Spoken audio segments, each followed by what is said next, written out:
اور ان کے زیر سایہ انہوں نے جو ہے وہ تعلیمات اسلامی کو جو ہے وہ مطلب تربیت ان کی ہوئی ہے، تو یہ ان کے زیر سایہ رہے ہیں، اور پھر امام زمانہ نے بھی ان کو اپنا نائب مقرر کیا ہے، اور ان کے ذریعے سے جو ہے وہ اپنی قوم کی ہدایت کرتے رہے، مومنین کی رہنمائی کرتے رہے. اور اس کے بعد محمد بن عثمان جو آپ کے فرزند تھے، وہ عثمان بن سعید کی وفات کے بعد ان کو اپنا نائب مقرر کیا. پھر حسین بن روح ہے جن کا نام ہمیں کتب میں ملتا ہے، اس کے بعد پھر علی بن محمد ہے. تو یہ 4 نائبین ہیں کہ جن کو امام نے جن کا انتخاب کیا ہے. اور جب آخری نائب کا وقت قریب آیا تو آپ نے انہی نائب کے ذریعے سے پھر لوگوں کی ہدایت کی ہے کہ ان عالموں کی طرف رجوع کریں کہ جو عالم باعمل ہے، متقی و پرہیزگار، اپنے آپ جس دور کے زمانے کے وہ عالم دین کہ جنہوں نے علوم فقی پر اور تمام علوم دین پر عبور حاصل کیا ہے اور کوالیفائڈ عالم ہیں، اور عمل سے ان کا علم ظاہر بھی ہوتا ہو، تو آپ پھر ان سے رہنمائی حاصل کریں جب تک کہ غیبت کبریٰ کا پیریڈ ہے، حکم خدا جب تک ہے اور میرے ظہور کی میں جو تاخیر ہے، اس پیریڈ میں آپ ان عالموں سے، عالم دین سے رجوع کریں، اور جس سے ہمیں تقلید کے حوالے سے ہماری رہنمائی کی گئی ہے کہ اس دور میں ہم تقلید پر عمل کرتے ہوئے اور امام کے حکم کی یہ تعمیل ہے. اس کو جو ہے نا یہ اپنی پسند اور اپنے نفس کو حاوی نہیں ہونا چاہیے ہمیں. اگر ہم اپنے امام وقت کے امام کے منتظر ہیں تو ہمیں ان کے حکم کا اتباع کرنا ہے، اس کی حکم کی تعمیل کرنی ہے.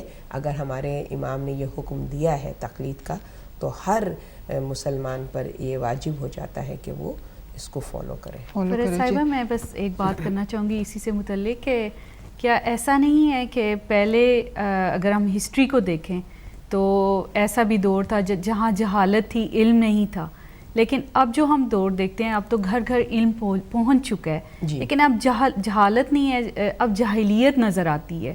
یعنی کہ ہم جان بوجھ کے علم حاصل کرنے کے بعد بھی ہمیں معلوم بھی ہے حقیقت کیا ہے، حق کیا ہے، لیکن ہم اس سے آنکھیں بند کیے ہوئے ہیں یا ہم اس پہ عمل نہیں کرنا چاہتے ہیں. اور جیسے کہ حضور پاک صلی اللہ علیہ وسلم کی حدیث بھی تھی کہ جو شخص اپنے زمانے کے امام کی معرفت کے بغیر مر جاتا ہے وہ جاہلیت کی موت مرتا ہے. اور جاہلیت جو ہے وہ معرفت کی اپوزٹ ہے اور وہ کفر کی طرف لے جاتی ہے. تو کیا ہمیں یہاں سوچنے کا مقام نہیں، ہمیں فکر نہیں کرنی چاہیے کہ اگر ہم مسلمان کہلاتے ہیں، کلمہ بھی پڑھتے ہیں اور ہم نے سن بھی رکھا ہے کہ امام ہمارے وقت کے موجود ہیں، لیکن ہمیں ایسے لوگ سننے میں نظر آئیں گے جو اس طرح متوجہ نہیں ہونا چاہتے. مطلب میں نے کچھ لوگوں سے جو کہتے ہیں کہ ہم مسلمان ہیں، کلمہ پڑھتے ہیں، جب میں نے ان سے اس بارے میں گفتگو کرنے کی کوشش کی تو وہ احترام بھی دیں گے، ٹھیک ہے امام آئیں گے سب کچھ، کیونکہ سب کے عقیدے مختلف ہیں. اور وہ ان کا یہ خیال ہے کہ اس وقت اگر ہم کہتے ہیں کہ امام کے وجود کی وجہ سے دنیا حجت خدا چونکہ موجود ہیں تو کائنات کا بھی وجود ہے، لیکن وہ کہتے ہیں کہ ہمارے لیے علماء ہی کافی ہیں. جس فرید صاحبہ نے ابھی کہا کہ علماء اکرام جو ہیں وہ امام زمانہ علیہ السلام کی طرف سے نائب ہیں، ہم ان سے رجوع کریں، لیکن ہم ان کو ہی سب سمجھ نہ لیں، وہ بھی ہماری طرح خطا کار ہیں. مطلب یہ کہ ہم جو لوگ جو تقلید کی طرف قائل نہیں ہیں یا اس طرف پتہ بھی ہے کہ تقلید کرنی چاہیے نہیں کرتے، لیکن اور وہ علماء اکرام کو یا تو وہ دیکھنا چاہتے ہیں کہ وہ پرفیکٹ ایسے وہ فرشتہ کی صورت میں ان کو دیکھنا چاہتے ہیں کہ ان میں کوئی عیب نہ ہو. حالانکہ یہ سوچنا چاہیے ان کے پاس علم بہت زیادہ ہے، وہ باعمل بھی ہیں، لیکن وہ ہماری طرح خطا کار بھی ہو سکتے ہیں، جبکہ جو امام ہیں وہ معصوم ہوتے ہیں. تو علماء سے بھی ہم رجوع ضرور کریں، ان سے بھی کریں، لیکن امام کا عقیدہ جو ہے ہم اس پہ بھی ہمارا عقیدہ سٹرونگ ہونا چاہیے. اور میرے خیال سے جب امام تک ہم نہیں پہنچ پاتے، اس عقیدے کی تک نہیں پہنچ پاتے، تو پھر ہمیں وہ معرفت نہیں آتی ہے، پھر ہم وہ اس کا مطلب ہے کہ ہم جاہلیت کی طرف بڑھ رہے ہیں. علم آنے کے بعد بھی ہم بس جاہل رہنا پسند کر رہے ہیں اپنے لیے. آپ کے 2 پوائنٹس